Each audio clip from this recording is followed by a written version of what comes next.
Hey there everybody, welcome back. I am the Gerbil and I'm going to share with you a couple of quick really fun tricks and tips in Adobe Illustrator. We're going to look specifically at the shape building tool and the Pathfinder, and with just the shapes on this screen I'm going to make a really fun little creative spooky vampire face, and then I'm just going to show you the way the Pathfinder works in comparison to the Shapes Builder tool. In other words, we're going to build things out of shapes, and it's so incredibly easy. So all I have right now are triangles here, and then a variety of ovals and circles. You can see here's a black one, here's a green one, and then I've got 4 red circles. Each one has a triangle overlap. They're all exactly the same. So what is the Pathfinder tool? Well, it's not really much a tool as it's a collection of tools that's hidden up here under the window menu. If you don't have it, go up to the window menu and check it to turn it on. And of course, mine popped up over my face. So let's get started. So the way this works, you use your select tool. The keyboard shortcut for that is V as in Victor, and you select the objects that you want to work with. Now right now I can see I've got that circle, I've got the triangle, and if I turn off all the colors and fills and stuff, we can see how the paths are intersecting. So I'm going to turn it back on, and what I want to do is I want to combine these into a single shape, one shape.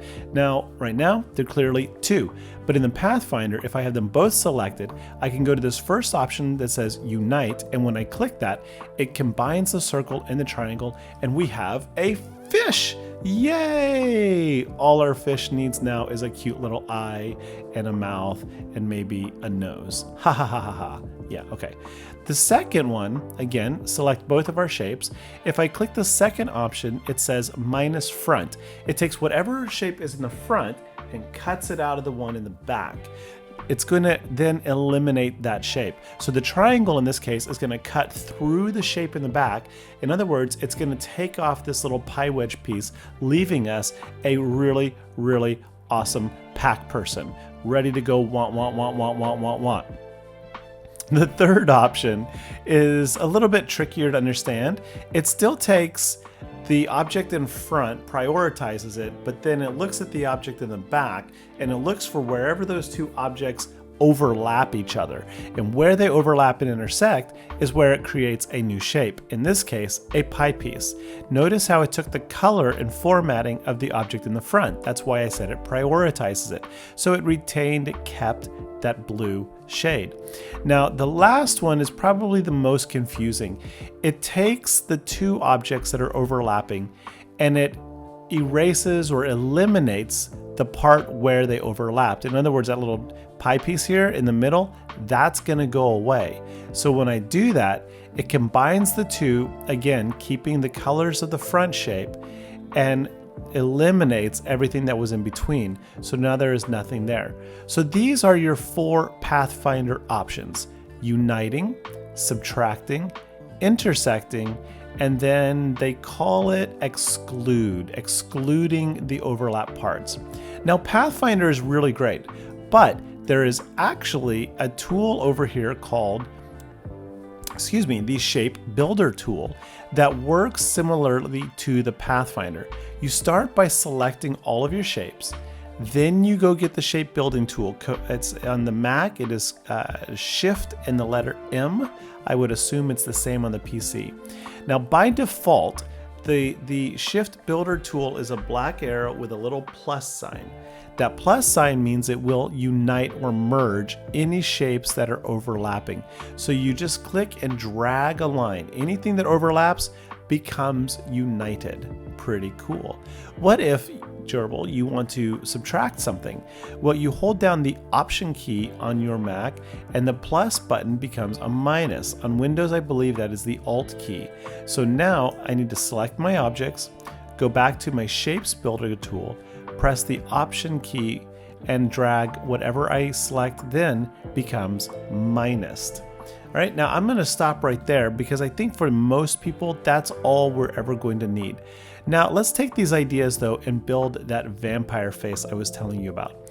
So again, I've got a path, a circle, ellipse rather, over another ellipse.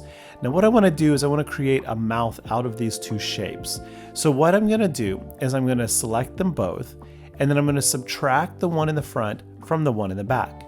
I can use the Pathfinder, or I can use my Shapes Builder, hold down Option and drag.